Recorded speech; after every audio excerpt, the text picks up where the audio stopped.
अस्सलाम वालेकुम। मैं हूं आपके साथ अमीर अब्बास। आज सुप्रीम कोर्ट ने इलेक्शन में ताख़ीर पर अज़ खुद नोटिस केस की पहली समाअत की है। सुप्रीम कोर्ट में पंजाब और खैबर पख्तूनख्वा के इंतखाबात से मुतल्लिक अज़ खुद नोटिस की समाअत हुई, जिसमें चीफ जस्टिस पाकिस्तान ने रिमार्क्स दिए कि हम आइन की खिलाफ वर्जी बर्दाश्त नहीं करेंगे और हम चाहते हैं कि इंतखाबात वक्त पर मुनक्किद किए जाएं। Chief justice Pakistan justice Umar Ata Bandial की सरबराही में सुप्रीम कोर्ट के 9 रुकनी लार्जर बेंच ने अज़ खुद नोटिस केस की समाअत की। लार्जर बेंच में justice Ijazul Ahsan, justice Mansoor Ali Shah, justice Munib Akhtar, justice Yahya Afridi, justice Mazahar Ali Akbar Naqvi, justice Jamal Khan Mandokhail, justice Muhammad Ali Mazhar और जस्टिस अतर मिनल्ला शामिल हैं। सुप्रीम कोर्ट ने अज़ खुद नोटिस में 3 सवालात उठाए हैं। पहला सवाल, असम्बली तहलील होने पर इलेक्शन की तारीख देना किसकी जिम्मेदारी है। दूसरा सवाल, इंतखाबात की तारीख देने का आईनी इख्तियार कब और कैसे इस्तेमाल करना है। और तीसरा सवाल कि आम इंतखाबात के हवाले से विफाक और सूबों की जिम्मेदारी क्या होनी चाहिए। सुप्रीम कोर्ट में समाअत के आगाज पर अदालत ने कहा कि असम्बलियां तहलील होने के बाद इंतखाबात की तारीख देने का इख्तियार वजाहत तलब है। पंजाब और खैबर पख्तूनख्वा असम्बलियां 14 और 17 जनवरी को तहलील हुई। आर्टिकल 224(2) के तहत इंतखाबात असम्बली की तहरील से 90 रोज़ के अंदर मुनक्किद होते हैं। आर्टिकल 224 इंतखाबात के लिए टाइम फ्रेम फराहम करता है। चीफ जस्टिस ने कहा कि सुप्रीम कोर्ट आइन की खिलाफ वर्जी बर्दाश्त नहीं करेगी, चाहते हैं इंतखाबात आइन के मुताबिक हो। चीफ जस्टिस ने कहा कि अदालत ने 3 मामलात को सुनना है। सदर पाकिस्तान ने इलेक्शन की तारीख का ऐलान किया। आर्टिकल 224 कहता है कि 90 दिनों में इंतखाबात होंगे और सेक्शन 57 के तहत सदर मुमलकत ने इंतखाबात का ऐलान किया है। देखना है सूबाई असम्बलियों की तहलील के बाद तारीख देना किसका इख्तियार है। चीफ जस्टिस ने कहा कि इंतखाबात का मसला वजाहत तलब है। हम इरादा रखते हैं कि आप सबको सुनेंगे, लेकिन वक्त की कमी की वजह से समाअत तवील नहीं करेंगे। तैयारी करें, केस की बाकायदा समाअत पीर से शुरू होगी। दौरान समाअत जस्टिस जमाल मंतुखेल ने कहा कि मेरे अज़ खुद नोटिस से मुतल्लिक कुछ तहफ़्फ़ुज़ात हैं। ये अज़ खुद नोटिस नहीं बनता। हमारे सामने 2 असम्बलियों के स्पीकर की दरख्वास्तें मौजूद हैं। यह अज़ खुद नोटिस जस्टिस एजाजुल एहसन और जस्टिस मुज़ाहिर नकवी के नोट पर लिया गया। इस केस में चीफ इलेक्शन कमिश्नर को भी तलब किया गया, जो कि फरीक नहीं है। चीफ जस्टिस ने कहा कि कुछ सवाल दोनों असम्बलियों के स्पीकर्स ने अपनी दरख्वास्तों में शामिल किए हैं, लेकिन सुप्रीम कोर्ट ने सिर्फ आइनी नुक्ता अपने सामने रखना है और उस पर अमल दरामद कराना है। हम सिर्फ आइन की तशरीह और आइन की अमलदारी के लिए यहाँ मौजूद हैं। अदालत ने कहा कि हम आज नोटिस जारी करेंगे। हम इस मामले को तवालत नहीं देना चाहते और ना कोई इबाहम छोड़ना चाहते हैं। हम 2 बजे बैठे हैं और यह हमारे लिए गैर मामूली मामला है। समाअत में अटॉर्नी जनरल ने वक्त देने के लिए इस्तदा की, जिस पर चीफ जस्टिस ने कहा कि कल हम सिर्फ चंद जरूरी बातों तक महदूद रहेंगे, जबकि केस की तफसीली समाअत अगले हफ्ते से शुरू होगी। इस मौके पर जस्टिस अतर मिनल्ला ने कहा कि सूबाई असम्बलियों की तहलील का भी अज़ खुद नोटिस लिया जाए। दौरान समाअत जस्टिस मंतुखेल ने कहा कि इस अज़ खुद नोटिस केस पर अपनी ऑब्जर्वेशन देना चाहता हूं। यह अज़ खुद नोटिस केस नहीं बनता। जिस पर चीफ जस्टिस ने कहा कि जस्टिस जमाल मंतुखेल के सो मोटो पर कुछ तहफ़्फ़ुज़ात हैं और उनके तहफ़्फ़ुज़ात को नोट कर लिया गया है। चीफ जस्टिस ने रिमार्क दिए कि आर्टिकल 224 कहता है कि 90 रोज़ में इंतखाबात होंगे और वक्त जल्दी से गुजर रहा है। हाई कोर्ट में मामला ज़ेर इल्तवा था, मगर कोई फैसला नहीं हो पा रहा था। पंजाब और केपी की असम्बलियों को तहरीर किए जाने के बाद 6 हफ्ते गुजर गए। जस्टिस मंसूर ने सवाल उठाया कि क्या असम्बलियां किसी की डिक्टेशन पर ख़त्म हो सकती हैं। नुमाइंदे 5 साल के लिए मुंतखब होते हैं, तो किसी शख्स की हिदायत पर असम्बली तहलील कैसे की जा सकती है। इस अहम केस की समाअत कल सुबह 11 बजे तक मुलतवी कर दी गई है। इलेक्शन में ताख़ीर मजबूरी या अब इलेक्शन ज़रूरी है। इस सारी सूरत हाल पर बात करने के लिए हमारे साथ मौजूद हैं 2 पाकिस्तान के मोतबर माहिर आइन व कानून, शाह खावर साहब और राजा आमिर अब्बास साहब। राजा आमिर अब्बास साहब, आपको ये मामला अब सुप्रीम कोर्ट में आगे बढ़ता हुआ तसादुम की तरफ दिखाई देता है, या ये इस आइनी अहम तरीन बहरान को हल करता हुआ दिखाई दे रहा है? देखिए, सुप्रीम कोर्ट में जब मसला आता है तो ऑब्वियसली वो तसादम जो है उसको रिजॉल्व करने के लिए आया हुआ है और इसी कंट्रोवर्सी को उन्होंने रिजॉल्व करना है। कंट्रोवर्सी बेसिकली बड़ी सिंपल है और हुकूमत की तरफ से अगर इसको पेचीदा बनाया जाता है तो फिर ये मामला जो है वो तवालत अख्तियार करेंगे। वो 90 दिन की जो ब्रैकेट लगी है शायद वो क्रॉस होती हुई हमें नजर आए। लेकिन अगर सुप्रीम कोर्ट इसको महदूद रखती है कि जी क्वेश्चन क्या है, क्वेश्चन ये है कि 90 डेज पे हर कोई एग्री कर रहा है कि आइन में दिया हुआ है, जो चीज आइन में नहीं दी गई या जो कंट्रोवर्शियल बन रही है वो ये बन रही है कि रेजोल्यूशन ऑफ असेंबलीज के बाद इलेक्शन की डेट वो कौन देगा? आया गवर्नर देंगे, इलेक्शन कमीशन ऑफ पाकिस्तान देगा, या सदर ममलिकत ने जो तारीख दी है वो दुरुस्त दी है?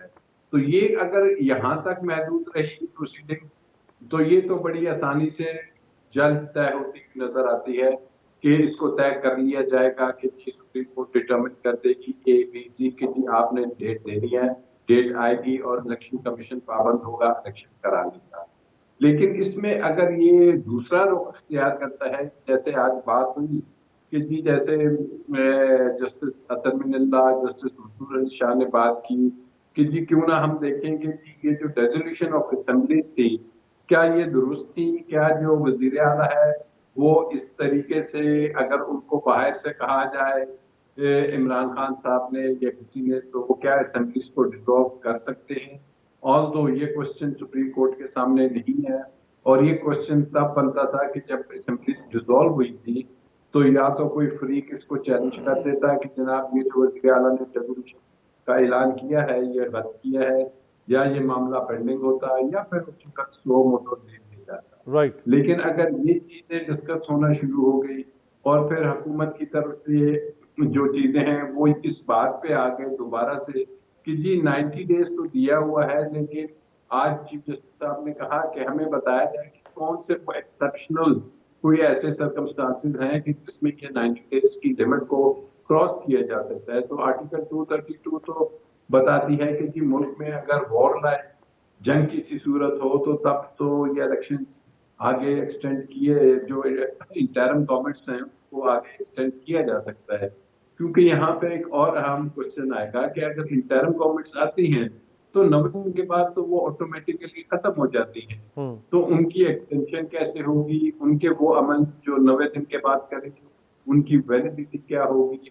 तो सुप्रीम कोर्ट अब जो बज़ाहिर नजर आ रहा है, आज क्योंकि पहला दिन था, हमें बेंच में डिवीजन भी नजर आई जैसे कि आपने बेंच में डिवीजन के मामले को मैं शाह खबर साहब आपके पास लाना चाहूँगा। जस्टिस मंदोखेल ने कहा कि ये मामला सू मोटो का नहीं बनता, लेकिन बहरहाल सू मोटो लेना चीफ जस्टिस का इख्तियार है और उन्होंने जस्टिस मंदोखेल के तहफ़्फ़ुज़ात को आज केस का हिस्सा भी बना लिया है।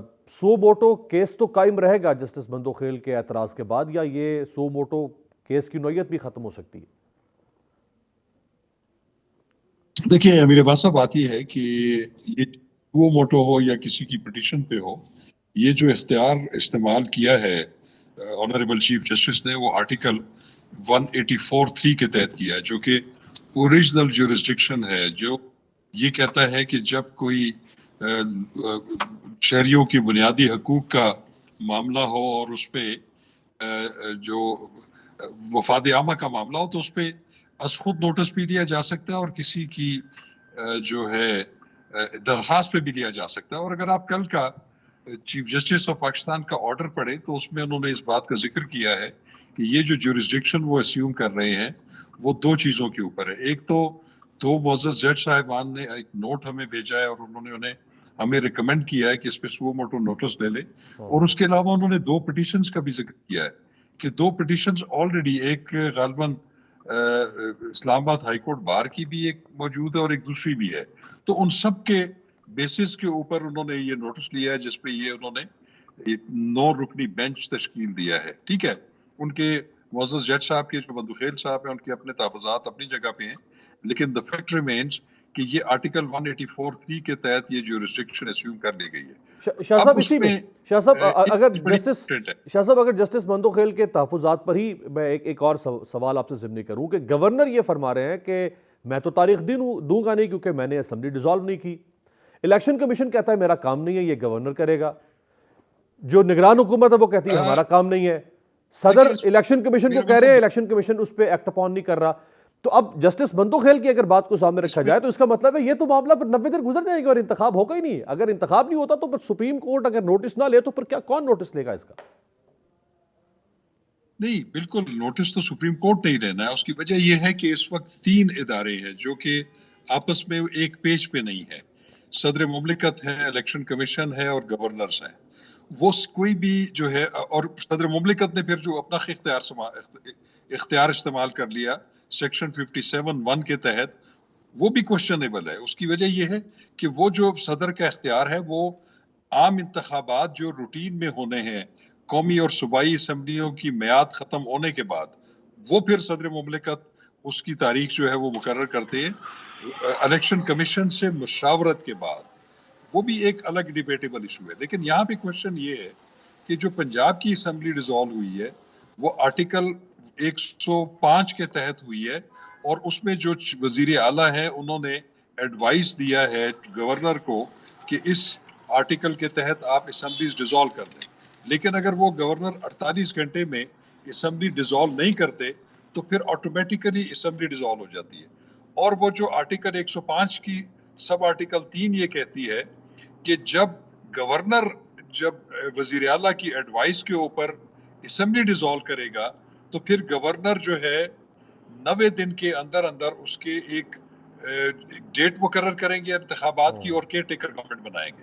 अब गवर्नर की तोजी ये है कि चूंकि मैंने असम्बली डिसॉल्व नहीं की, बाय इम्प्लीकेशन ऑफ लॉ वो डिसॉल्व हो गई है, तो लिहाजा मैं बाउंड नहीं हूँ। लेकिन मेरा जाती ख्याल ये है कि गवर्नर अगर उसमें अगर कोई थोड़ी सी एम्बिग्विटी भी है, फिर भी स्पिरिट ऑफ द आर्टिकल 105 ये है कि वो गवर्नर ने ही तारीख मुकर्रर करनी। तो केपीके की सिचुएशन और है, केपीके के गवर्नर ने चीफ मिनिस्टर की एडवाइस के ऊपर असम्बली डिसॉल्व की हुई है, वो तो बाय इम्प्लीकेशन लॉ बाउंड है कि उन्होंने 90 दिन के अंदर अंदर उसकी तारीख देनी है, और इलेक्शन कमीशन ने फिर उसमें शेड्यूल अनाउंस करना है।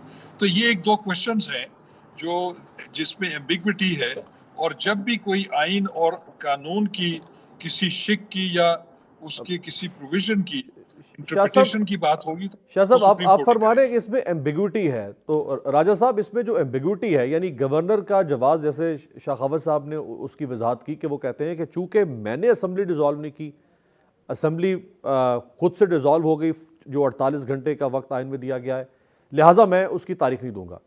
अगर सदर पाकिस्तान तारीख देते हैं तो हुकूमत और इलेक्शन कमीशन कहता है हम ये तारीख भी नहीं मानते, गवर्नर कहता है मैं तारीख दे नहीं सकता, सदर की तारीख हम मान नहीं रहे हैं। तो इबहम मौजूद है, ये इबहम पैदा किया गया है राजा साहब? देखिए, इबहम तो पैदा होना था क्योंकि कानून में जो क्लियर वर्ड्स हैं कि ये नहीं लिखा हुआ कि जी अगर इन केस गवर्नर नहीं करते तो फिर कौन करेगा। लेकिन ये एम्बिग्विटी हमें नजर आई कि जब आपके इल्म में होगा कि पंजाब में हालिया जब हमजा शहबाज वजीर आला मुंतखब हुए तो आइन में और कानून में है कि जी जो वो हैं गवर्नर हैं वो उनसे ओथ लेंगे। उस वक्त गवर्नर चीमा थे और वो ओथ लेने से इनकार कर दिया उन्होंने।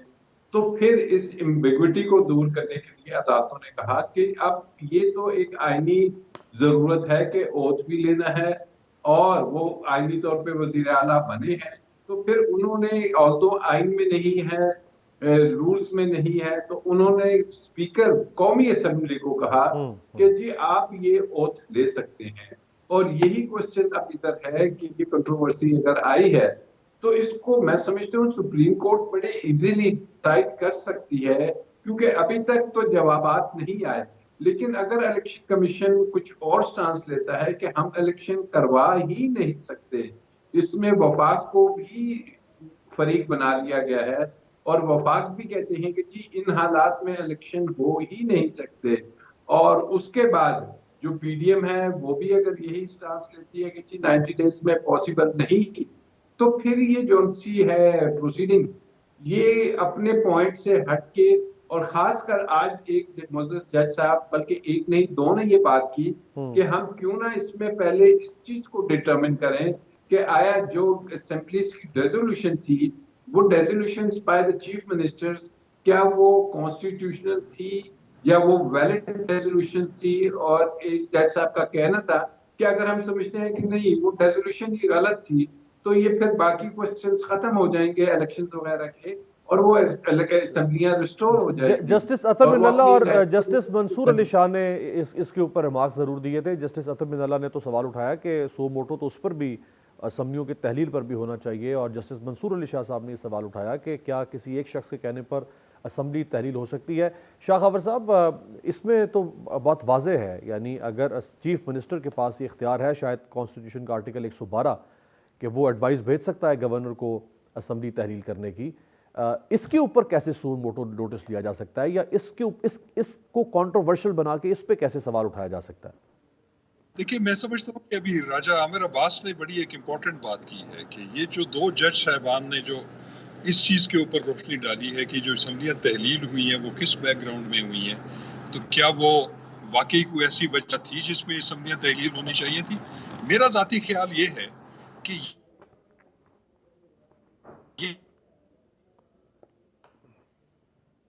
कि 90 रेजोल्यूशन के बाद सूबाई असम्बलियों का जो है वो इंतखाब होना ज़रूरी है, और उसमें किसने ये जो है डेट फिक्स करनी है, और अगर किसी ने नहीं की तो फिर कौन रिस्पॉन्सिबल है। मेरा ख्याल है कि ये चीज़ें बहुत ज़्यादा और शक्ल इख्तियार कर जाएंगी। उसमें जो फेडरेशन है वो भी लाजमी एक मौक़िफ़ दे सकती है कि ये जो ठीक है कि एक आईनी तकाजा ज़रूर है कि 90 दिन में इलेक्शन होना है, लेकिन जनरल इलेक्शन रूटीन में भी बिल्कुल करीब है। तो क्या ये ऐसा एक इनबैलेंस क्रिएट नहीं हो जाएगा कि अगर सूबाई असम्बलियां अगर उनका इनकाद होता है केयर टेकर गवर्नमेंट के अंडर, लेकिन ये भी देखना होगा कि फेडरल गवर्नमेंट जो है वो अपनी जगह पे मौजूद है, वो भी असर हो सकती है इलेक्शंस के ऊपर। और अगर ये 3 महीने के अंदर अंदर सूबाई असम्बलियां कॉन्स्टिट्यूट हो जाती हैं और उनमें नई गवर्नमेंट्स आ जाती हैं, तो उसके बाद जो जनरल इलेक्शन होना है अक्टूबर में या नवंबर में, तो उसके ऊपर तो फिर सूबाई असम्बलियां तो नए मैंडेट के साथ बैठी होंगी। लेकिन शाह साहब, ये आईनी सकम तो फिर आइन साजों ने खुद छोड़ा था ना, जिन्होंने ये आइन में रखा कि चीफ मिनिस्टर जब चाहे 5 साल में असेंबली तोड़ सकता है, तो फिर उस वक्त वो लिख देते कि हाँ, जब वो तोड़ेगा तो कौमी असेंबली भी साथ टूटेगी, या वो तोड़ ही नहीं सकता। देखिए, मैं आपको बताता हूँ, ये पाकिस्तान की हिस्ट्री में पहली दफा होने कि ये असम्बलियां जो है सूबाई असम्बलियां तहलील शुदा है, जबकि 2 सूबों की असम्बलियां मौजूद हैं, फेडरल गवर्नमेंट भी मौजूद है। तो ये एक इनबैलेंस तो जरूर, क्योंकि उस वक्त जब आइन बनाया जा रहा था तो मेरा ख्याल है वो जो लेजिस्लेटर्स थे उनके ज़हन में ये मामला कभी भी नहीं था कि इस तरह की एक पोलराइज्ड जो है सोसाइटी होगी और उसमें इस तरह की सूरत हाल होगी, तो उसको कैसे कैटर किया जाएगा। मैं समझता हूँ कि ये जो प्रोसीडिंग्स हैं, ये एक तो मैं बिल्कुल इस बात पे यकीन रखता हूँ कि इसमें जो 15 रुकनी जो बेंच है इस वक्त 15 जजेस पर मुश्तमिल, वो सारे के सारे जजेस इस पे होने चाहिए थे। सिर्फ ये 9 जजेस पर मुश्तमिल नहीं होना चाहिए था, इस पे फुल कोर्ट कॉन्स्टिट्यूट हो, उसमें फिर ये सारे क्वेश्चंस सामने आए, और फिर मैं समझता हूँ कि ये सिर्फ जो है यहाँ तक महदूद नहीं रहेगा, ये बात कहीं और भी चली जाएगी। राइट। आमिर अब्बास साहब, यही जो नुक्ता शाह खावर साहब ने उठाया, शायद पाकिस्तान बार काउंसिल की तरफ से आज एतराज़ उठाया गया है कि इसमें जस्टिस तारिक मसूद और जस्टिस काजी फायज ईसा साहब को भी होना चाहिए था।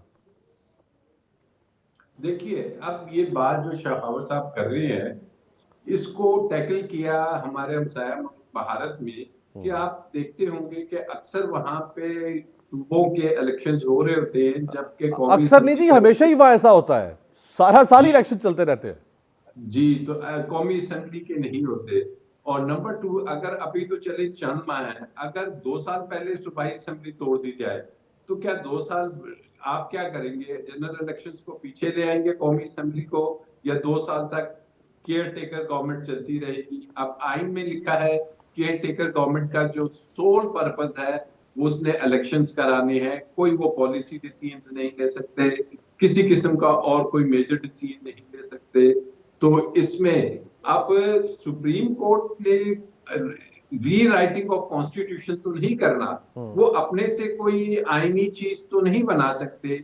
उन्होंने इसी आइन के फ्रेमवर्क में रहते हुए आईनी प्रोविजंस के तहत डिसीजन देना है।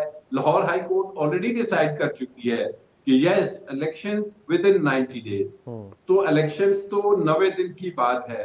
अब ये देखते हैं कि जी जवाबात क्या आते हैं, और जवाबात आने के बाद असल चीज होगा कि चीफ जस्टिस साहब अब किस चीज पे फोकस रखते हैं।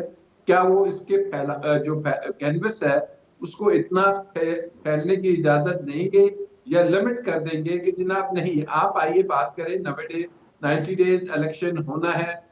जो इलेक्शन कमीशन ऑफ पाकिस्तान है वो पाबंद है कि उसने इलेक्शंस कराने हैं, और under the constitution of Pakistan जो अदारे हैं वो फिर इलेक्शन कमीशन ऑफ पाकिस्तान की जो रिक्वायरमेंट्स हैं वो कॉन्स्टिट्यूशनली देने का पाबंद है। चाहे राजा साहब ये 9 रुकनी रुकनी बेंच, राजा साहब 9 रुकनी बेंच में वो 2 जजेस मौजूद हैं, जस्टिस एजाजुल एहसन और जस्टिस मुजाहिर नकवी, जिन 2 जजेस ने ये मामला चीफ जस्टिस को रेफर किया सो मोटो के लिए, और वो पहले गुलाम डोगर की अपॉइंटमेंट केस के अंदर ये सवाल 2 दफा उठा चुके हैं कि 90 दिन का मतलब है 90 दिन।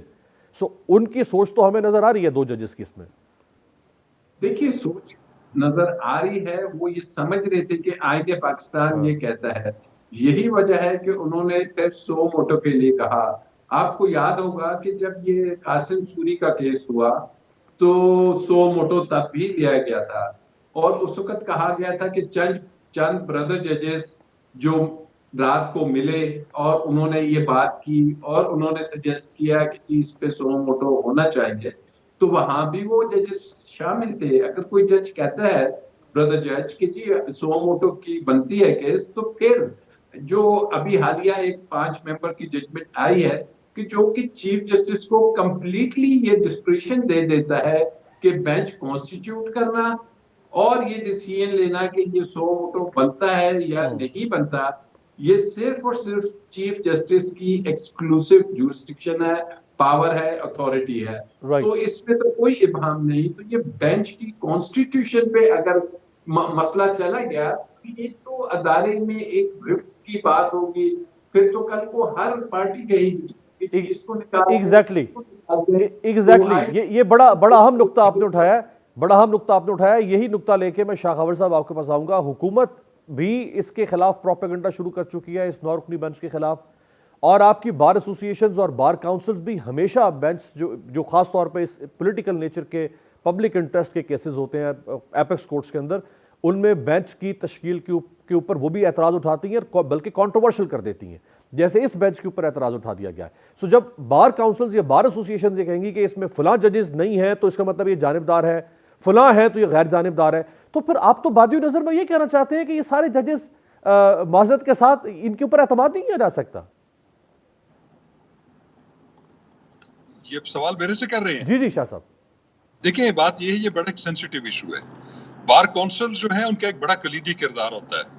बार काउंसिल जो है एक बैलेंस क्रिएट करती हैं कि हर चीज में जो है ऐसी चीज हो, क्योंकि बार काउंसिल की यहाँ पे अपनी स्टैट्यूटरी कोई रिस्पॉन्सिबिलिटीज हैं, वहां पे उनकी एक और मॉरल रिस्पॉन्सिबिलिटी ये है कि उन्होंने जो बेंच है उसकी इज्जत और एहतराम और तकरीम जो है उसको भी बहाल रखना है, उसको भी मद्देनजर रखना है। देखिए, एक बात मैं आपको बताऊं, ये जो 9 रुकनी बेंच बना हुआ है, इसके बारे में अगर आप सोशल मीडिया में चले जाएं तो वहां पे तो उन्होंने तो डिसीजंस भी बता दिया है।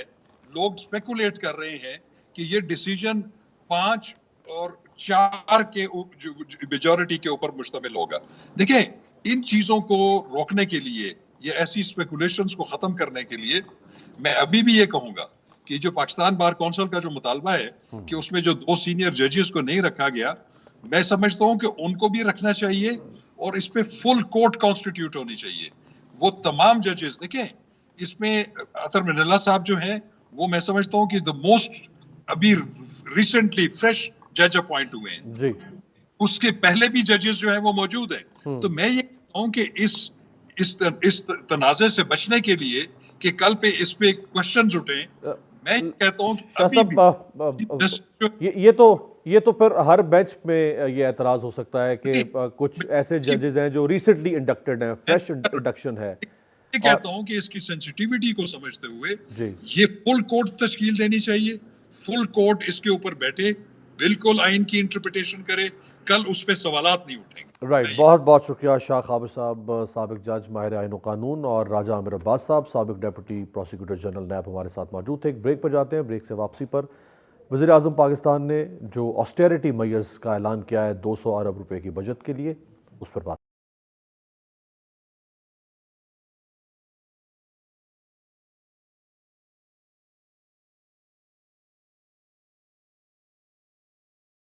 ब्रेक के बाद खुशामदेद। आज सुप्रीम कोर्ट में अहम केस की समाअत का आगाज़ हुआ है। पंजाब और खैबर पख्तूनख्वा में आम इंतखाबात के सिलसिले में सुप्रीम कोर्ट ने इसका सू मोटो नोटिस लिया, यानी चीफ जस्टिस सुप्रीम कोर्ट ने। इस पर हुकूमत का भी रद्द-ए-अमल आया, और इस समाअत के बाद आज मरियम नवाज़ ने जितने जलसे किए पाकिस्तान वापसी के बाद, यानी बरतानिया में कुछ अरसा क़याम के बाद, उनमें से सख्त तरीन ज़बान जो मरियम साहिबा ने इस्तेमाल की वो आज के जलसे में थी। मरियम साहिबा ने सुप्रीम कोर्ट के हाजिर सर्विस जजों, बल्कि उनमें से एक वो मोहतरम फाजिल जज हैं जो आने वाले कुछ अरसे में पाकिस्तान के चीफ जस्टिस सुप्रीम कोर्ट के भी बने गए। मरियम बीबी ने क्या कहा है, देखें जी। स्क्रीन पर नजर आ रहे हैं आज पाकिस्तान के हालात के ये जिम्मेदार हैं। इनका सरगना जनरल रिटायर्ड फैज हमीद था, जो कॉम्प्रोमाइज जज था, जो करप्ट जज था, चाहे वो खोसा हो या वो साकिब निसार हो या वो इजाजुल एहसन हो या वो मुजाहिर अली नकवी हो, अजमत सईद हो। वो इजाजुल एहसन याद है ना, चीफ जस्टिस बनने के ख्वाब देख रहा है, वो पैनामा जज पैनामा बेंच में बैठा था, नवाज शरीफ को नाअहल करने वालों में बैठा था। आज भी कोई भी नवाज शरीफ के खिलाफ मुकदमा हो, आज भी जज बनकर बैठा होता है उसमें। राइट, ये उसी किस्म का लहजा या उसी किस्म के अल्फाज सुनाई दे रहे हैं जो पैनमा केस के दौरान मुस्लिम लीग नून की लीडरशिप ने उस वक्त की अदालत के ऊपर दबाव बरकरार रखने के लिए इस्तेमाल किए थे। क्या आज मरियम नवाज़ का ये लबो लहजा सुप्रीम कोर्ट में आज से शुरू होने वाले केस के हवाले से दबाव के नतीजे में सामने आया है, या इसके पीछे कोई और मुहर्रिकात हो सकते हैं? इसके अलावा हुकूमत क्या मौक़िफ़ रखती है वाज़े तौर पर पंजाब और खैबर पख्तूनख्वा में इंतखाबात के हवाले से? हमारे साथ मौजूद है पाकिस्तान पीपल्स पार्टी के सीनियर मरकज़ी रहनुमा और वज़ीर आज़म पाकिस्तान के मशीर कमर ज़मान कायरा साहब। कायरा साहब, आपका बहुत शुक्रिया सर। वैसे पार्टी लाइन से हट के ये जो सुना है आपने, आपको महसूस क्या हो रहा है? बात यह है जी कि हमारे यहाँ इन्हितात का लेवल अब ये आ गया है कि इदारों को भी अपने आप को देखना है। जबान हमारी बहुत सख्त हो गई है हर साइड पे, हर तरफ ही, और इसमें खान साहब ने भी बहुत अहम रोल अदा किया है। हमारे यहाँ भी ग्रेजुअली ये जो शिद्दत आ गई है मुआशरे, सारे मुआशरे के अंदर, हम बात में करते हैं, थप्पड़ पहले मार देते हैं, गाली पहले दे देते हैं, लॉजिकल बातें करना खत्म हो गए हैं, और उसी को जो ऊंचा बोलता है, बदतमीजी करता है, टैक्टफुली नहीं बल्कि तहम्मुल की जबान इस्तेमाल नहीं करता, वो ज्यादा अप्रिशिएट किया जाता है मुआशरे के अंदर। अब इसी का मुकाबला शुरू हो गया है। यकीनन ये लाइन, इस लैंग्वेज को इस तरह लहजे नहीं होने चाहिए जज साहबान के लिए, लेकिन ये बात भी साथ ही साथ है कि जो कुछ जज साहबान की तरफ से सामने आ रहा है, जो रवैये हैं, क्या वो होने चाहिए? जज साहबान ने अपनी इज्जत, एक होती है कंटेम्प्ट ऑफ कोर्ट, उसके जरिए कंटेम्प्ट ऑफ जज, उसके जरिए तो आप लोगों में खौफ पैदा कर सकते हैं, लेकिन एहतराम नहीं, एहतराम अपने फैसलों से करते हैं। जिन फैसलों का जिक्र उन्होंने किया, या आप और मैं जानते हैं, या जिस तरह आजकल केसटें चली हैं और वो तरदीद भी नहीं हुई, इस तरह की गुफ्तगू के बाद क्या एहतराम किया जाएगा, कैसे एहतराम किया जाएगा? जज साहबान को अपने फैसलों को भी देखना चाहिए। यानी इमरान खान को, ठीक है, मेरी उनकी मुखालफत होगी, अदालत उनके लिए, हमारे लिए भी अदालतें रात को खुलती रही, लेकिन निजाम के लिए, एक फर्द के लिए नहीं।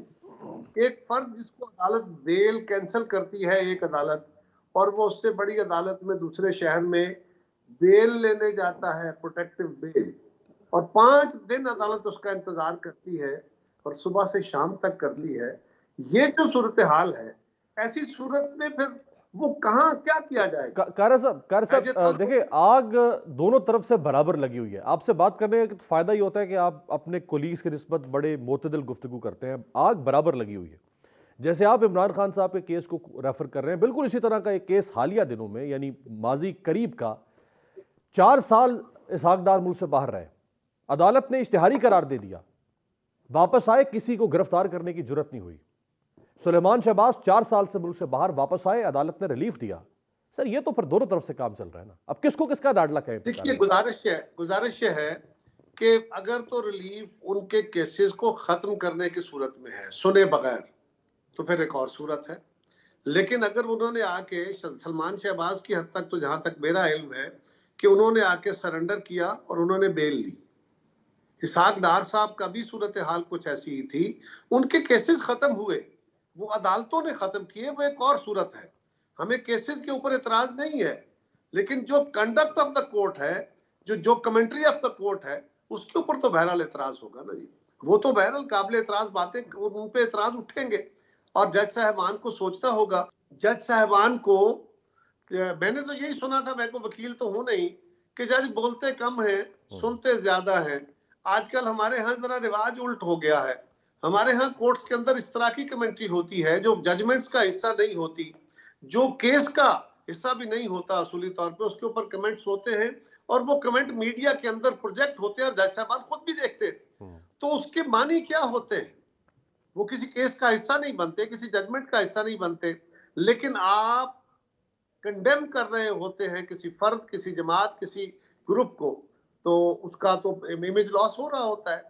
इसको सोचना चाहिए ना, लोग एम्बैरेस होंगे तो अल्टीमेटली क्या करेंगे। आज अगर मरियम नवाज का लहजा तल्ख है, तो क्या इन जज साहबान को उस बेंच में बैठना चाहिए जो मुस्लिम लीग का केस हो, जब वो कह रहे हैं कि हमारा केस ना सुना जाए। कारा तो इस तरह साहब, ये जो जजों के लहजे, एक छोटी सी गुजारिश, छोटी सी, देखिए अगर सुप्रीम कोर्ट के जज साहबान एक दूसरे से हाथ नहीं मिलाएंगे, एक दूसरे से गुफ्तगू का उनका तरीकाकार नहीं होगा, और मुल्क के अहम तरीन फैसले करने वाले बेंचेस पे अगर सीनियर तरीन जजेस नहीं बैठाए जाएंगे, तो फिर सवाल तो उठेंगे ना जी। बहस तो मुआशरे में हो रही है, बिल्कुल सही, हम अगर कान बंद कर लेंगे तो क्या बिल्कुल सही। कार साहब, तो ये जो आपने कहा ना कि जजेस बोलते नहीं है, जजेस के फैसले बोलते हैं, इस पे मैं बात करूंगा, लेकिन उससे पहले ज़िमनी सवाल ये सर कि मरियम बीबी का आज लहजा, इसी मरियम नवाज साहिबा को इस्लामाबाद हाई कोर्ट ने बरी किया, इनके शौहर कैप्टन सफदर को बरी किया, शहबाज शरीफ साहब को बरी किया, तो वो बरियत भी तो फिर इन्हीं अदालतों से हुई ना। ये तो फिर कारा साहब देखे ना, ये तो फिर कड़वा कड़वा उनके लहजे को, मैं उनके लफ्जों को प्रोटेक्ट नहीं कर रहा, उसको डिफेंड नहीं कर रहा। मैं कह रहा हूं ऐसा नहीं होना चाहिए। मैं ये नहीं कह रहा कि ऐसा हुआ है, जो हुआ दुरुस्त हो, no but not at all. ये मेरी जमात का कोई हो या मुस्लिम लीग का हो या किसी और जमात का हो, लेकिन ये लहजे, ये लफ्ज इस्तेमाल करने का और इंतहाई तल्ख इस्तेमाल करने का जो काम है, ये नाम ले लेके, ये तो खान साहब ने शुरू किया, अब ये मुरव्वज हो गया है। इसको रोकना होगा, इस अमल को रोकना होगा, हमें भी, मीडिया को भी, लेकिन उन इदारों को भी अपने रवैये दुरुस्त करने होंगे, उन्हें एहतराम कराना होगा, ताकत से नहीं, कानून के खौफ से नहीं, कंटेम्प्ट ऑफ कोर्ट के डंडे से नहीं। इसी तरह फौज को, इसी तरह बाकी इदारों को, सबको अपने कंडक्ट से एहतराम कराना होगा। और सियासतदान को भी, सियासतदान तो क्योंकि हर वक्त अंडर स्क्रूटनी होता है ना। देखें ना, अभी मरियम बीबी ने कोई बातें कही हैं, उनके लहजे पे आपको एतराज, आज 10 प्रोग्राम इस पे होंगे, हक है, कल इस पे लिखा जाएगा, इस पे 4 दिन प्रोग्राम होंगे, लेकिन बाकी लोगों के बारे में तो इस तरह गुफ्तगू नहीं हो सकती ना, बाकी इदारों के बारे में। सही है, लिहाजा उनको अपना एहतराम खुद कराना होगा। इसमें कोई शक नहीं कि एहतराम डंडे से नहीं हो सकता, एहतराम आपके अमल से होता है। अगर आपका अमल होगा तो लोग आपका एहतराम करेंगे। लेकिन कारा साहब, आपने इमरान खान साहब का जिक्र किया। इमरान खान साहब ने एडिशनल सेशन जज इस्लामाबाद ज़ेबा चौधरी साहिबा के खिलाफ एक बात की। जब शहबाज गिल को गिरफ्तार किया गया, उन्होंने एक रैली निकाली इमरान खान ने, उस रैली में उन्होंने जज साहिबा के बारे में बात की। 4 दफात का मुकदमा दर्ज हुआ इमरान खान पे, दहशतगर्दी का मुकदमा। आज मरियम बीबी ने सुप्रीम कोर्ट के 2 जजेस को करप्ट कह दिया, हाजिर सर्विसेज करप्ट। अभी को करप्ट साबित तो नहीं हुआ। अच्छा, एक जज के खिलाफ तो रेफरेंस आ गया, चले मुजाहिर नकवी साहब के, एजाजुल हसन साहब जो आगे चीफ जस्टिस बनने जा रहे हैं। अब अगर इनके खिलाफ केस हो जाता है मरियम बीबी के, तो फिर नून लीग कहेगी कि हमें इंतकाम का निशाना बनाया जा रहा है।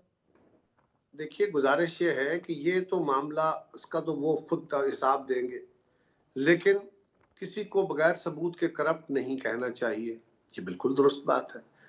ये काम हर तरफ होना चाहिए। ये मरियम बीबी को भी करना चाहिए, मुझे भी करना चाहिए, इमरान खान साहब को भी करना चाहिए और आपको भी करना चाहिए। मीडिया भी तो लोगों को कंडेम कर देता है बगैर कोई जजमेंट के। कितने लोग, हमारी जमातों को कितना कंडेम किया गया, मरियम बीबी को और उसकी जमात को कितना कंडेम किया गया मुसलसल बार बार इसी मामले में कि उनके वालिद को, उनके भाइयों को किस केस में सजा हुई है किसी को। सो ये सबको अपनी करेक्शन करने की जरूरत है। मुल्क इस वक्त जिस बयानिए में फंसा हुआ है, हमें अपने अपने रवैयों पे नजरसानी करनी होगी। कोई दूसरी राय नहीं है कि इमरान खान साहब ने भी उस जज साहिबा को धमकी दी, मैं देख लूंगा, वो कोई और लहजा था, उसके ऊपर उनको धमकी की बुनियाद पर उनपे उनके खिलाफ केस हुआ और अदालत ने कराया था। और दूसरी बात यह है कि उन्होंने अदालत में जाके माफी उस दिन मांगी थी जब उनको कंटेम्प्ट ऑफ कोर्ट के अंदर सजा का खतरा था। तब भी वो उस वक्त गए थे जब इंश्योर किया था कि जज साहब अदालत में ना बैठे। बहरहाल चले, वो गए अदालत में जाकर उन्होंने माफी मांगी, भले वो कंटेम्प्ट ऑफ कोर्ट के खौफ से ही मांगी। लेकिन मैं फिर कहूंगा कि हमें अपने अल्फाज दुरुस्त करने चाहिए, लेकिन जज साहिबान को भी अपनी न्यूट्रलिटी। बिल्कुल। अब सर जजों के अल्फाज पे आ जाते हैं सर, अब जजों के अल्फाज पे आ जाते हैं सर। और जो इस वक्त आज केस चल रहा है, गवर्नर पंजाब कहते हैं सर कि मैं तारीख नहीं दूं, मैं तारीख नहीं दूंगा इलेक्शन की। इलेक्शन कमीशन कहता है कि मैं भी तारीख नहीं दूंगा, मेरा काम नहीं है। लाहौर हाई कोर्ट कहती है कि तारीख दें, सदर कहते हैं कि तारीख दें, निगरान हुकूमत कहती है मेरा काम नहीं है। अब एक बहरान है, गुज़श्ता 6 हफ्तों से आइन में लिखा हुआ है 90 दिन का लफ्ज, भले इबहम होगा। अब बताएं कि सुप्रीम कोर्ट ऑफ पाकिस्तान मुल्क की सबसे बड़ी अदालत हो, क्या वो फिर 90 दिन तक सर बैठी रहे, अगले 9 महीने तक बैठी रहे, 2 सूबे खाली पड़े रहे? सर ये भी तो कोई हल नहीं था ना, नोटिस तो लेना था उन्होंने फिर। देखिए, किसको एतराज हुआ इस पे? सदर के इख्तियार पे एतराज हुआ और हमने बड़े जोर से कहा कि सदर ने ये गैर आईनी काम किया, सदर का इख्तियार नहीं है। अब भी मैं कहूंगा, जोर से कहूंगा, सदर ने आइन से तजावुज किया, इनहिराफ किया है, और इससे पहले भी किया है और इंटेंशनली किया है। ये सारी बातें, मेरी तनकीद अपनी जगह है, लेकिन जज साहिबान के सुओ मोटो पे तो किसी को एतराज नहीं है। मैं नहीं कोर्ट में था, लेकिन अब कोर्ट के अंदर के जो हालात सुनाए गए, पता चला, सुना है कि वहां जज साहिबान ने भी इस बात पे एतराज किया कि इस पे सुओ मोटो बनता भी है कि नहीं। जी, एक जज साहब ने मेरे इल्म में, मुझे नहीं पता, लेकिन मैंने सुना है। सवाल यह है कि जो ऑब्जर्वेशन मेरी या किसी और की हो सकती है, वो जज साहिबान अगर कोर्ट के अंदर बैठे हुए 1 2 3 जज साहिबान कह रहे हैं, तो बहरहाल उस बात में वजन तो है।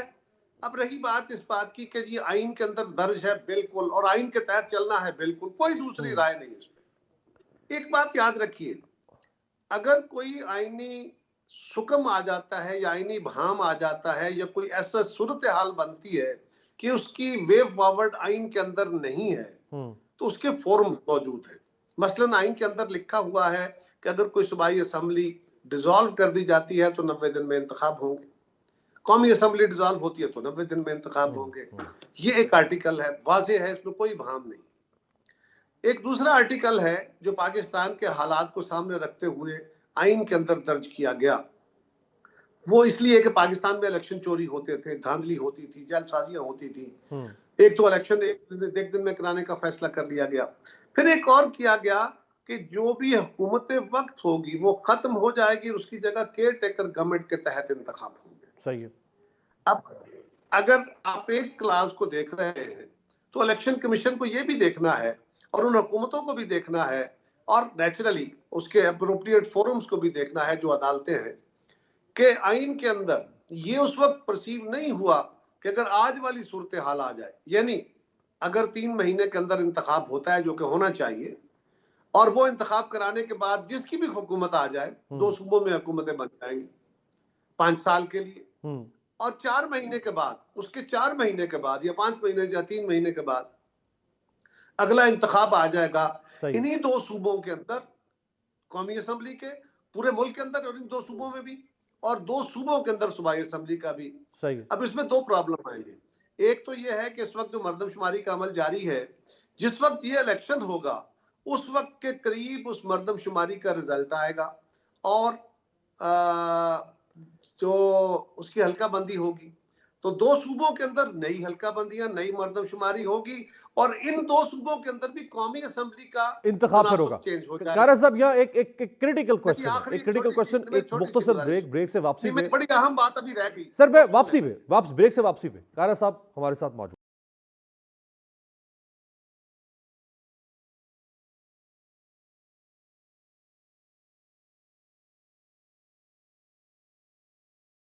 ब्रेक के बाद खुशामदीद। प्रोग्राम के आखिरी हिस्से में वज़ीर आज़म पाकिस्तान के मशीर, पाकिस्तान पीपल्स पार्टी के सीनियर मरकज़ी रहनुमा कमर ज़मान कारय साहब हमारे साथ मौजूद है। कारय साहब, आप वजाहत कर रहे थे कि अगर 2 असम्बलियों के इंतखाबात बाकी मुल्क के आम इंतखाबात से पहले हो जाते तो उसमें क्या पेचीदगियाँ हैं सर, लेकिन ये वो हस्ती फरमा रही है कि गुजारिश कर रहा हूं, नहीं 1 मिनट जरा मुझे अपनी बात आप मुकम्मल करने दी, फिर अगला सवाल करते हैं। सवाल ये है, मैंने एक तो वजाहत कर दी कि इससे मर्दमशुमारी का अमल जो है उससे डिस्पैरिटी आ जाएगी। दूसरा अमल यह है कि आइन के अंदर एक क्लाज है कि 90 दिन में इंतखाब कराना है, दूसरी क्लाज है कि केयर टेकर गवर्नमेंट्स आ जाएंगी और केयर टेकर गवर्नमेंट्स आके इंतखाब कराएंगी ताकि इंतखाबी अमल शफाफ हो। अब जब इन 2 सूबों के अंदर पहले इंतखाब हो जाता है, यहाँ हुकूमतें बन जाती हैं, जिसकी भी बने, तो उसके बाद 3 महीने बाद नया इंतखाब हो जाता है। उस इंतखाब के वक्त उन हुकूमतों का क्या होगा उन 2 सूबों में जहां पे कौमी असम्बली के इंतखाब होने हैं? क्या फिर वो हुकूमतें मुअत्तल कर दी जाएंगी? क्योंकि आइन का तकाजा है, ये भी आइन कह रहा है। तो ये एक ऐसी गैर मामूली सूरत हाल पैदा हुई है जिसका आइन के अंदर कोई बज़ाहिर हल नहीं है। इस हल के लिए या तो पार्लिमान फोरम है। अब पार्लिमान इस वक्त 2/3 अक्सरियत से आइन अमेंड करने की पोजीशन में है। देखें कारय साहब, आप एक कॉन्स्टिट्यूशनलिस्ट हैं और आपकी पार्टी कॉन्स्टिट्यूशनलिस्ट होने का दावा करती है। आपकी पार्टी आइन साज पार्टी है, ये आपकी पार्टी ने लिखा होगा, डाला होगा ना आइन में 90 दिन के इंतखाबात। आज आपकी पार्टी और आप अगर इसके खिलाफ अगर आर्गुमेंट देंगे तो फिर ये बिल्कुल आप मैं उसके खिलाफ बिल्कुल आर्गुमेंट नहीं दे रहा। आप बिल्कुल मेरे बारे में गलत सफर ले रहे हैं। मैं बिल्कुल गलत आर्गुमेंट नहीं दे रहा। मैं कह रहा हूं कि आइन के तहत चलना है। आइन का एक क्लास ना पढ़िए, आइन की दूसरी क्लास भी पढ़िए। वो क्लास क्या कहती है कि केयर टेकर गवर्नमेंट्स के तहत इंतखाब कराना है। अब वो भी एक सूरत हाल आएगी। अब ये सूरत हाल आइन बनाते वक्त या आइन अमेंड करते वक्त उस वक्त नहीं सोची गई। अब उसको, इस सूरत हाल को हमें देखना होगा कि उसके लिए क्या फोरम है। उसके लिए पार्लियामान फोरम है। पार्लियामान इस वक्त आईनी तरमीम नहीं कर सकती और इलेक्शन कमीशन फैसला करेगा या इलेक्शन कमीशन सुप्रीम कोर्ट में जाएगा या सुप्रीम कोर्ट ने सुको मोटो ले लिया तो उस पर डिटेल डिबेट हो जाएगी। क्योंकि आपने आइन की सिर्फ एक क्लास नहीं पढ़नी। और फिर ये भी है कि आइन को या कानून को पढ़ते हुए आप आइसोलेशन में इंडिपेंडेंट एक क्लास भी पढ़ते हैं और क्लासेस को मिला के भी पढ़ते हैं और उसके मानी निकालते हैं और फिर आप आगे वे फॉरवर्ड देते हैं। इस वे फॉरवर्ड का इस वक्त जो हल है वो कोई फोरम करेगा ना, वो सदर का फोरम तो नहीं है। सो मेरी जमात अपनी आईनी पोजीशन पे है। 90 दिन का इंतखाब, 90 दिन के अंदर इंतखाब होना आईनी तकाजा है और केयर टेकर गवर्नमेंट के तहत शफाफ इंतखाब भी आईनी तकाजा। कारय साहब, आपकी जमात की तो आईनी पोजीशन है, लेकिन आपके साथ जो जमात बैठी है वो तो खुल्लम खुल्ला कह रही है कि इंतखाबात नहीं होने चाहिए। वो तो उसके जवाब पेश कर रही है। आपके साथ बड़ी जमात बैठी है इत्तेहाद में। देखिए, वो उनका अपनी राय है, मैं अपनी राय रखता हूं, उनकी अपनी राय है। तो फिर अगर वे फॉरवर्ड निकालना है कारय साहब, तो वे फॉरवर्ड तो यूं भी निकाला जा सकता है कि आप तजवीज दे दें कि 2 महीने हम पहले आ जाते हैं, आप 2 महीने बाद आ जाएं। जो इंतखाबात अक्टूबर में होने हैं हम जुलाई अगस्त में करवा देते हैं, आप इनको 2 महीने आगे लेकर चले जाएं। ये बात जो आप फरमा रहे हैं ये तो एक सियासी हल निकला ना, ये तो एक पंचायत का हल निकला। सही है। अगर इस हल को मैं मान लूं और मैं अपनी जमात को और अपनी हुकूमत को कन्विंस कर लूं तो इवन देन जो आप मुझ पे अभी सवाल उठा रहे थे कि मैं आइन बनाने वाली और आइन के ताबे जमात की का मेंबर हूं, तो फिर आइन से तजावुज तो होगा। 90 दिन से तो काम आगे चला जाएगा। सही है। यही बात हम कह रहे हैं कि इसको बजाय इसके कि ये किसी लड़ाई, किसी तनाव, किसी खिंचाव की सूरत में हो, इसका कोई हल निकालना चाहिए कि आइन की ये क्लास भी पूरी हो सके, आइन की दूसरी क्लास भी इंप्लीमेंट हो। तो फिर और ये जो आप तो हुजूर वाला फिर तो ये बड़े सलूशन दिलचस्प तो नुक्ते पे हम पहुंच खान गए। साहब को ऑफर करते रहे। सर मैं तो सर मैं और आप तो बड़ा दिलचस्प नुक्ते पे पहुंच गए। हम खान साहब को ऑफर करते रहे कि आइए बैठ के 2 महीने पहले 2 महीने बाद क्या फर्क पड़ेगा, लेकिन वो मानने वाले थे नहीं। सर मैं और आप तो बड़े दिलचस्प नुक्ते पर पहुंच गए। मैं आपकी सारी मारूजात से इत्तफाक करता हूं। फिर तो सही फोरम पर पहुंच गया मामला सुप्रीम कोर्ट, जिसको आइन की तशरीह का हक है। अब आइन में एक भाव मौजूद है या उस जमाने में नहीं सोचा गया होगा जब ये रखी गई थी क्लॉज? अब फिर तशरीह वाला फोरम है, उसके ऊपर तो एतमाद है ना आपको, वो जो भी तशरीह कर दे। देखिए, मैं तो ये गुजारिश कर रहा हूं कि अदालतों के फैसलों से इख्तलाफ भी होता है, इत्तेफाक भी होता है। मेरी जमात तो अदालती फैसलों से सबसे ज्यादा डसी हुई है ना, लेकिन इसके बावजूद अदालत का फैसला आएगा तो इस पर कोई राय दी जाएगी कि अच्छा है बुरा है। लेकिन इस वक्त तो कॉन्स्टिट्यूशन ऑफ कोर्ट और अदालत के अंदर बैठे हुए जज साहिबान, उनका अपना जो नुक्ता नजर है, वो भी तो बहरहाल सुप्रीम कोर्ट के जज साहिबान है ना, जिन्होंने ये कहा कि जी इस पे सुओ मोटो बनता भी है कि नहीं। वो भी तो जज साहिबान है ना, जो सीनियर मोस्ट है, लेकिन उनको बेंच में नहीं शामिल किया गया। ये बड़ा अहम बेंच है, क्यों ना फुल कोर्ट कर दिया जाए, सारे जज साहिबान जी जी, क्यों ना ऐसे हो जाए। तो ये दोनों तरफों को चीजों को देखने के बाद आप अपनी राय कायम कर। सही है। आखिर में कारा साहब, कल आप उस अहम प्रेस कॉन्फ्रेंस में मौजूद थे, वज़ीर आज़म ने जो ऑस्टेरिटी मेजर्स का ऐलान किया और उसमें से बहुत चीज़ें काबिल सताइश हैं, हौसला अफजाई होनी चाहिए, वो आपकी हुकूमत करे या कोई भी हुकूमत करे, सियासी तनकीद अपनी जगह पे। उसमें एक बड़ा एक अहम फैसला सामने आया है कि जो सरकारी अफसरान के पास कॉलोनियल तर्ज की बड़ी बड़ी रिहाइशगाहें हैं, उनको नीलाम करके उसको कौमी खजाने में लाया जाएगा। वो तो हज़ारों अरब रुपए की जायदादें हैं, हज़ारों अरब रुपए की। आप पंजाब के किसी भी DCO हाउस में चले जाएं, वो 100 कनाल 80 कनाल से कम नहीं है, और ये हर शहर के 0 पॉइंट में है। ये बहुत मुश्किल और टफ फैसला, ये कोई नहीं कर सका। इमरान खान साहब ने भी दावा किया था, उन्होंने जायदादों की तफसीलात मंगवा ली थी, नहीं कर सके थे। ये कर लेंगे आप? देखिए, आज कल फैसला हुआ, आज उसकी इम्प्लीमेंटेशन की एक कमेटी बनी है।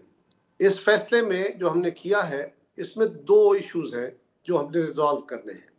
जो वफाकी इदारे हैं, उनकी जो जायदादें हैं, उनके बारे में तो फैसला हम कर लेंगे। उसमें भी कुछ कारपोरेशंस हैं या सरकारी इदारे हैं, उनकी जायदादें हैं, कुछ फेडरल गवर्नमेंट की अपनी हैं, तो उनके बारे में तो फैसला हम करेंगे और यकीनन करेंगे, इसके अलावा रास्ता नहीं है। और जो सूबाई हुकूमतों के फैसले हैं, उनको भी हमने कहा है कि वो भी इस पर रास्ता देखें। और वजीर आजम साहब ने इस पे एक कमेटी बनाई है लॉ मिनिस्टर की क़यादत में, ताकि वो वे फॉरवर्ड दे सके, इसमें अगर कोई हुक्म आए तो उसको दूर कर सके।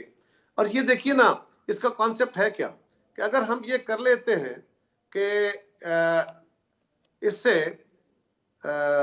इन जायदादों को पोर्शन इसके सिर्फ ये नहीं है, और बहुत बहुत बड़े हाउसेस हैं, बड़ी बड़ी हाउस सोसाइटियां हैं सरकार की, जिनके अंदर बड़े बड़े घर बने हुए हैं। उनके अंदर ये सिर्फ कर लिया जाए कि वहां मल्टी स्टोरी हाउसेस बनाए जाएं, अच्छे बड़े आला फ्लैट्स बनाए जाएं, और उन फ्लैट्स के अंदर। बहुत बहुत शुक्रिया कमर जमान कारा साहब, मुशीर वज़ीर आज़म पाकिस्तान और पाकिस्तान पीपल्स पार्टी के सीनियर रहनुमा हमारे साथ मौजूद थे। आपसे मुलाकात होगी पीर के रोज़। देखते रहिएगा तब्दीली।